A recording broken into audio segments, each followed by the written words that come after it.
गांव में एक माँ सुशीला अपने बेटे रोहन और बहू नेहा के साथ रहती थी।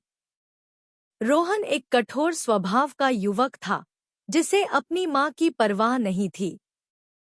उसने अपनी पत्नी नेहा को भी अपने साथ मिलाकर माँ के प्रति क्रूरता दिखानी शुरू कर दी थी। सुशीला अपने बेटे के लिए बहुत कुछ करती थी, लेकिन रोहन ने उसे कभी सम्मान नहीं दिया।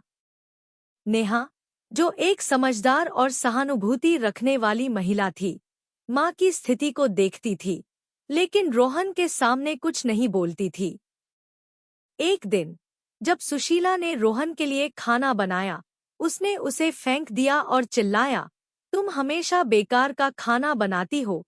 नेहा ने सुशीला की आंखों में आंसू देखे और दिल में खेद महसूस किया। लेकिन एक रात जब सुशीला बीमार पड़ी, रोहन की असली स्वभाव सामने आया। उसने माँ की देखभाल करने में कोई रुचि नहीं दिखाई। नेहा ने तय किया कि अब और चुप नहीं रहना है। उसने रोहन से कहा, क्या तुमने अपनी माँ का ध्यान नहीं रखा? वह तुम्हारी परवाह करती है। इस पर रोहन गुस्से में आ गया, तुम क्या जानती हो?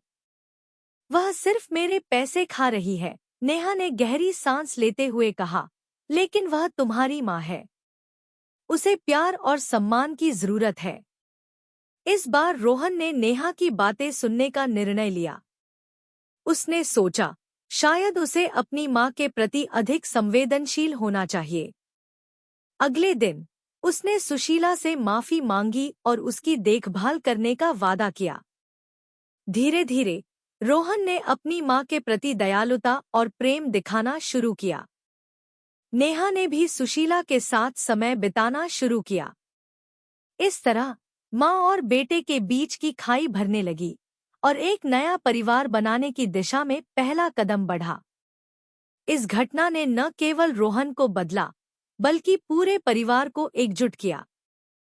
सुशीला ने अपने बेटे की परिवर्तनशीलता में नई आशा देखी और नेहा ने अपने पति को सही मार्ग पर लाने में सफलता पाई।